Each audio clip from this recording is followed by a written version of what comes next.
Good morning and welcome to SFG Top Performance. With us today we have Jason, Charles, and Derrick. And today we have a lot of great information to give you, and we're going to start that off with fungicides and Derrick. Yeah, Mark. So this week we've really been talking a lot about fungicide, and I guess really the last couple weeks that's the next big thing on the horizon that we're going to be taking care of. Once we get done with all the post soybeans, it'll be time that corn's tasseling really quick. I was just in the field yesterday that planted the first week of April and started to see some tassels poking out. So it'll be here before we know it.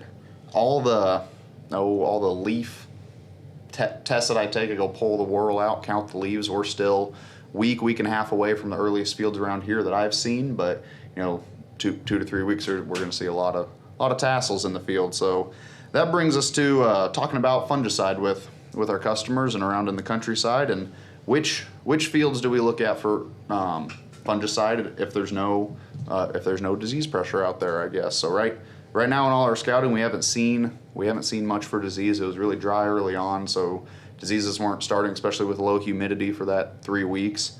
So then we talk about, are there areas that we can still put a fungicide on and get some good return out of there? And on corn, what we look at is the response to fungicide scores, and we have information that just shows that if you put a fungicide on certain hybrids, you get a really good yield response. So even if there's not a heck of a lot of disease severity, it takes the risk out of putting that fungicide out there, and you'll still get a really good response there. Now, this past week and a half, we've had a lot more rainy weather, a lot more humid weather. I was out in the field yesterday and yesterday afternoon, just about shot everybody. So these diseases, they're going to start, and once we start seeing them in the field, it's almost too late. So you want to take that into consideration too. For instance, northern corn leaf blight likes cool, wet, and humid weather. So the temperatures haven't been outrageous this last week. It's been cool, wet, and 80-90% humidity. So that's something that could show up. We haven't seen a lot of it there. If you start seeing the small cigar-shaped lesions in the bottom of the corn plant, that's northern corn leaf blight. So that's something we're looking for right now. Gray leaf spot, we've seen a little bit out in the corn, but gray leaf spot likes warm and wet weather. So when we had the really warm, 85, 90 degree days, it really wasn't humid at all. So there shouldn't have been a lot of diseases starting, but we've seen a little bit of gray leaf spot, but nothing outrageous yet. So still monitoring those. We want to be out in the fields really this next 2 weeks, scouting hard to figure out if there is disease pressure, because even if corn with a low response to fungicide, for instance, a disease doesn't care what the response to fungicide score is. If there's disease out there, we need to be spraying it with fungicide. On soybeans, we pretty much spray most soybeans with fungicide every year. That's almost our recommendation, because every test we do, we're seeing the positive responses, even in a really dry year. You're not getting rich off those soybean applications, except for in the really bad disease years, but it's always just consistent. You're seeing 3 to 4 bushels almost every year. Even last year when it turned off dry, even Iowa State trials, I was looking at them here this morning, and it really varied on the products. Products make a huge difference, but there were some that Iowa State was even publishing 2.5 to 3.5 bushel, and that doesn't sound like a lot, but with today's prices, you only need about two to pay for it. So with soybeans, we almost kind of say it's a no-brainer. We just need to spray them and take care of them. And our southern Iowa area, I really think we can push soybeans. I almost think we spend too much time thinking and talking about corn sometime, but we can really get some yield out of soybeans, and that can almost be more lucrative than pushing some of our corn. So it's one we don't want to forget about. And on soybeans, we talk about insecticide.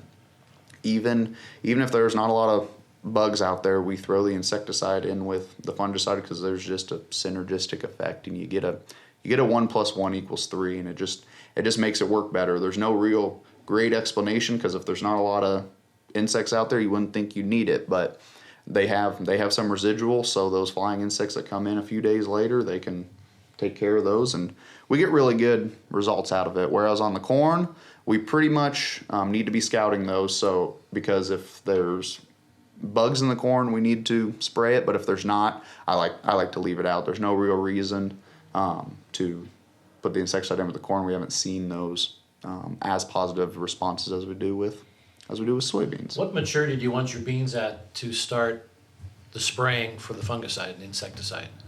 So beans, the best time to spray that is right at R3. So when we're starting to set pods in the top 4 nodes of soybeans, that's when we need to be out spraying a fungicide.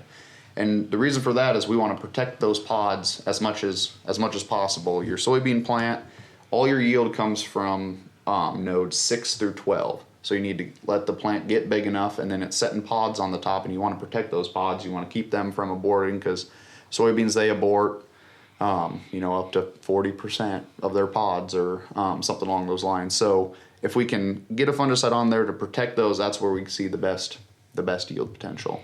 Okay, and in a cornfield, we saw some rather erratic emergence this year, and so when tassels come, we're going to have that same erratic tasseling. That's not going to be a real uniform field. Well, a lot in the past they've said that we want to put fungicides on at tassel time. Are there some things we need to be watching for this year? To different products we could be looking at, different timing, because it's not going to all tassel at the same time. And that's exactly right. And that's probably been one of the most asked questions of when's the best time for corn to put that application on. So my recommendation is when you have at least 50% of your field tassels, because it seemed like from all the trials around, and I look at Iowa State's university trials a lot, the best bang for your buck is right when you get at that VT to R1 timing. When you push a little earlier, they're seeing about the same response. So we can push it earlier, and we don't have to worry about the products now causing arrested ear. That was the biggest thing in the past. You wanted to wait until everything was 100% tasseled, because of the surfactants in either the fungicide or the surfactants that we added to it would get down in the whorl and cause arrested ear and cause problems in the corn. So that's why it was even the recommendation a few years ago was waiting until brown silk. But really, I think we're missing a window there. We're letting the disease get too far ahead. If there is disease there, and we're just missing that window to reduce stress. To with this hot weather we've had, you want to having heat stress at tassel time is the worst part for corn, because you don't get good pollination. So fungicides are known to slow the plant down of respiring and keeping water in the plant. So that tassel time is the best, and the products we use now, the newer ones, they have longer residual. I mean, they have claims of 40 days. So we can push that application where not all the field is tasseled. And that's really my best recommendation. Once you get half of your tassels out, go ahead and get the airplane lined up and get it sprayed. Okay. Better to spray a little early versus late. Yep. With the new products we have, the residual, you get a lot more bang for your buck. Okay. Jason, we've had some weather events going through here the past couple of weeks. We've had some rain, spotty rains. We've had some hail. Mm-hmm. What are you seeing from the damage from the hail? Well, in areas there's some pretty severe hail damage, and we had a meeting this morning, and I think everywhere in our trade territory there was pockets of hail. It might not have been severe, but everywhere we had some hail. And I found a couple pretty good charts for Iowa State publications, I-78 and 79, that talk about the corn and soybean defoliation. And most of the corn is on the side where it can have a lot of defoliation and not a lot of yield loss at this point. But if we get much farther and we continue to have these, we're going to start losing some yield. But right now it looks really bad, and it looks like a lot of leaves. But as long as that whorl is intact and the whorl is still good and isn't all twisted up and it can still come out and pollinate, and the stalk isn't broke off, we can lose a lot at this point of leaf structure and still have a pretty good yield. And one thing we do need to look at on the corn side of it is maybe putting some fungicide on at the tassel time and really look at them fields. If there's still yield potential, make sure we're protecting that. What that's going to do, it's going to cause a bruising area and an area that's going to allow the pathogens to come in and really destroy that plant later on. So, we needed to protect them fields, especially that have had some hail damage, especially the corn. Soybeans, on the other hand, they're a little bit tougher to diagnose than the corn. There's a good defoliation chart we'll put up here, and it is also an Iowa State publication. In it, it's similar. There isn't a lot of, leaves will come back on the soybean plant as well. But one thing we have to look at is bruising on the stem. There's a lot of bruising, potential lodging later on. It could break off. There's going to be a lot more problems. And then look at, maybe it broke that plant off. You have to add all that to these charts because it doesn't take into account broken off plants, bruised plants. It just takes the plants that are defoliated and a % loss on them plants. So there's a lot more damage than actual defoliation in some of these fields. I was in a field yesterday that had a 7% live plant rate to 85% live plant rate within a quarter mile. So it's pretty extreme in some of the damage we're seeing throughout the field. So, that we're trying to come up with a way to replant that field. So I think some of the crop insurance adjusters had recommend tearing it up, but I think there's a lot of crop to lose to tear that up. So my recommendation was just to go in and plant and destroy as little as possible. So you had both crops to try to salvage. You sure that's going to be difficult at harvest time? We're going to have 2 crops to harvest with one combine, one pass. So that's going to make that a little difficult. But I think there's got to be some of that happen because we're going to have to let it all mature and to get it the most potential yield we can out of them fields. If we are looking at replanting some beans, do we change our maturity very much? Here the first of the month, are we still okay with planting what we started with? If it was a 3-6 bean to start with, I'll just use that maturity because it's a very common, there's a lot of good 3-6 beans out there that we have sold. And I do think we need to be looking at a 2-group bean just because of the July 4th date. And frost is going to catch us with a group 3-6 if we're not watching. I know they're determined by day length, but we want some beans on there. We want them to mature a little bit more rapidly. And, I just think that we need to shorten them up a little bit in that July 4th time frame. If we'd have been 2 weeks ago, no, I wouldn't have recommended changing them this much. But right now, today, I think we're far enough along. We need to shorten that up a little bit so we get some crops. Okay, thanks. Yep. What about herbicide and our usage rates? We've had the rain again, and it's kept us out of the field from doing some spraying. What should we be doing with our herbicides trying to clean these bean fields up? Yeah, so the last time we were talking about dry weather, and now we're talking about wet weather.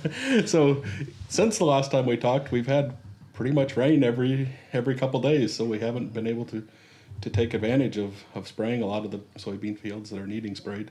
And these weeds have exploded. This water hemp's growing 8 inches a week. There's some fields that it's exploded. So what we do need to do is make sure right now a lot of the products, it's past the dicamba date on a lot of products. We're looking for most of the beans that we're looking at are Liberty and Enlist, or E3 type beans or Liberty beans. So we need to be making sure we're getting the correct rates on them and bumping the rates up as the weeds grow. The weeds are actively growing, so we're still getting good kills. They're still able, they're not hardened off. We haven't had that hot, dry spell since the last one. So weeds are not hardened off. We're able to kill them. But we need to make sure we're watching our rates, getting enough product on that field. And talk to your agronomist if you're having questions about it. Talk to your agronomist and have us come look at your fields. We'll come and help you with a rate that's going to kill all your weeds, and we'll be more than happy to do that if you're struggling and spraying your own. One other thing I noticed on the way over here is volunteer corn.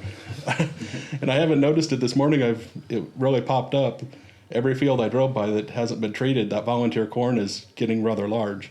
So a lot of the clethodims and the volunteer corn killers need to make sure we're using an adequate rate. The old little 6 to 8 ounces will kill anything. Isn't going to work. It's going to take some rates to knock down some pretty large corn at this point. So if you don't want that corn just yellow, we better make sure we're using enough to knock it down. And it is going to be a little bit more difficult to control as it gets larger. So we need to make sure we're utilizing and watching that. So.